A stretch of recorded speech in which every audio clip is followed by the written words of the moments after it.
வணக்கம் மக்களே, இது எங்கள் ஊர் கோயில் கூட எப்போ எடுத்துக்கிட்ட கும்மி வீடியோ. இதுக்கு நான் சவுண்ட்லாம் மியூட் பண்ணிட்டேன். நான் அதே சவுண்டில் கேட்டால் எஃபெக்ட் நல்லாயிருக்கும். பட் இது காப்பிரைட் இஷ்யூ வந்துடுங்கிறதுனால நான் சவுண்ட்லாம் மியூட் பண்ணிட்டு வேறு சவுண்ட் வைக்கிறேன். ஆனால் முடிஞ்சால் நீங்கள் அந்த சாங்கெல்லாம் வச்சு கேட்குறதுக்கு நல்லாயிருக்கும். முடிஞ்சால் ட்ரை பண்ணி பாருங்கள். ஒரு நல்ல ஒரு சாங் போட்டுவிட்டு பேக்ரவுண்ட் சாங்கை வச்சு இந்த இதை கேட்டு பாருங்களேன், சூப்பராக இருக்கும். எங்கள் ஊர் பிள்ளைங்க ரொம்ப கஷ்டப்பட்டு வேலை சிந்த ஒரு வாரம் 10 நாளாக ப்ராக்டிஸ் பண்ணி எவ்வளோ கஷ்டப்பட்டு அடிச்சிருக்குறாங்க. பட் நாங்கள் சின்ன பிள்ளையில் இருக்கும்போதெல்லாம் இப்படி மைக்கிலலாம் போட்டு சவுண்ட்லாம் கிடையாது. எங்கள் வாத்தியாரே முழுக்க பாட்டு படிப்பார். அதுவும் இல்லாமல் இப்போல்லாம் கொஞ்சம் நேரத்தில் முடிச்சு விட்டுறாங்க. நாங்கள்லாம் அடிக்கும்போது தான், சின்ன வயசில் நாங்கள் அடிக்கும்போதெல்லாம் ஒரு 8 மணிக்கு ஸ்டார்ட் பண்ணார்னா 11 மணி வரைக்கும் பிள்ளைங்கள சக்கையாக புழிஞ்சு அமுச்சு விட்ருவாப்புற. ஒரு வாரம் 10 நாள் ப்ராக்டிஸ் வேறு. புதன்கிழமை தான் ஃபுல் கும்மி, ஒரு பாட்டு விடாமல் கையில் ஆரம்பித்து கோலாட்டம், அப்புறம் ஜால்ரா, கர்ச்சிப்பு, ரிப்பனு, அப்புறம் வேப்ப இலை, அப்புறம் செம்பு, கயிறு, இப்படி வரிசையாக சொல்லிக்கிட்டே போகலாம். ஒவ்வொன்றுலேயும் ஒரு 10 பாட்டு வச்சுருப்பார். எல்லாத்தையும் அடித்து முடிச்சு தான் விடுவார். 11:30 வீட்டுக்கு போன பிள்ளைங்களாம் அப்படி ஒரு அசதியாக இருக்கும். இந்த மாதிரி இருக்கும். எங்கள் வாத்தியாரை பாராட்டணும். இப்போ எங்கள் வாத்தியார் இல்லை, அந்த இதுவும் இல்லை. சூப்பராக இருக்கும். நாங்கள் அடிக்கும்போது இப்பவும் நல்லா தான் இருக்கேன். இப்பவும் எங்கள் ஊர் பிள்ளைங்களெல்லாம் குறவே சொல்ல முடியாது. சூப்பராக அடிக்கிறாங்க. குட்டி பிள்ளைங்களாம் அடிக்கிறாங்க. பிடிச்சி அடிக்க வைக்காங்க. சின்ன பிள்ளைங்க, கொஞ்சம் பெரிய பிள்ளைங்க, அப்புறம் இன்னும் குட்டி பிள்ளைங்க அப்படின்னு எல்லாம் தனித்தனியாக சாங் பிடிச்சி வச்சுருக்காங்க. என்ன எனக்கு இதில் ஒரு சின்ன ஒர்க் அப்படின்னா, எல்லாமே அவங்க வாயாலே பாட்டு பிடிச்சி அடித்தா இன்னும் நல்லா இருந்திருக்கும்.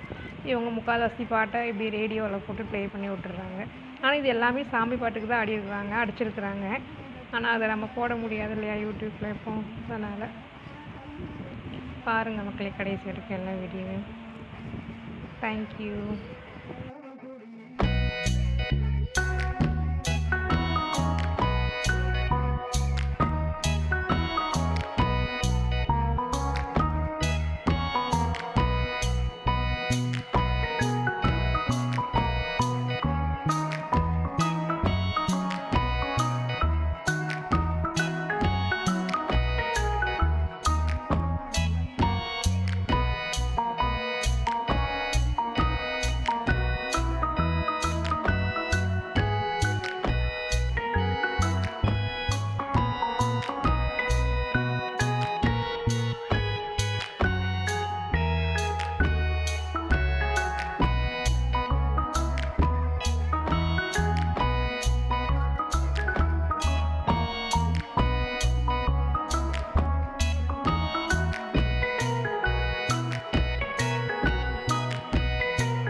ஒரு ரொம்ப ஃபேமஸான சாமி பாட்டு தான்.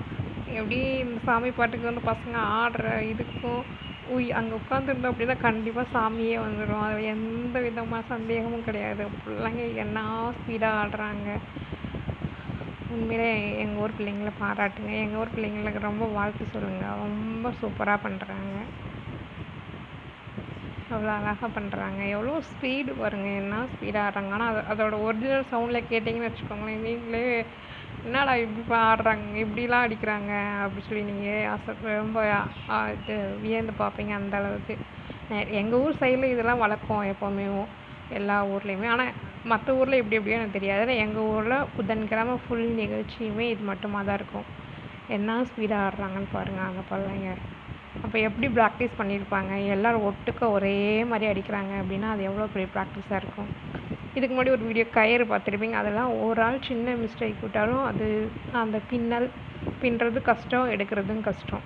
அதெல்லாம் ரொம்ப நுணுக்கமாக அங்கே எங்கள் வாத்தியார் சொல்லி கொடுத்து அதை பிள்ளைங்க கற்றுக்கிட்டு அடிக்கிறதுலாம் ரொம்ப பெரிய இது. ஆனால் இப்போ 4-3 செட்டாக பிரித்து வச்சுருக்காங்க. நாங்களாம் அப்படி கிடையாது. ஒரே முதல்ல எத்தனை பேர் அடிக்காங்களோ அதே தான். பிரிக்கிற வேலைலாம் கிடையவே கிடையாது. எல்லோரும் எல்லா இதுக்குமே உண்டு. ஆனால் இப்போ கொஞ்சம் கொஞ்சம் பிரித்து வச்சுக்குவாங்க. ஏன்னா இப்போ எல்லா பிள்ளைங்களும் அடிக்க ஆரம்பிச்சிட்டாங்க. சின்னவங்க பெரியவங்க எல்லாருமே அடிக்க ஆரம்பிச்சிட்டாங்க. அதனால் குட்டி பிள்ளைங்களுக்கு கொஞ்சம், அப்புறம் மீடியமான பிள்ளைங்களுக்கு கொஞ்சம், அப்புறம் பெரியவங்களுக்கு கொஞ்சம் அப்படி பிரித்து வச்சுருக்குறாங்க. வேறு ஏதாச்சும் வீடியோ கிடச்சிச்சு அப்படின்னா நான் உங்களுக்கு அப்லோட் பண்ணுறேன். இதுக்கப்புறம் ஒரு சாங்கும் நார்மல் வேறு ஒரு மியூசிக்காக தான் இருக்கும். நீங்கள் கனெக்ட் பண்ணி பார்த்துக்கோங்க.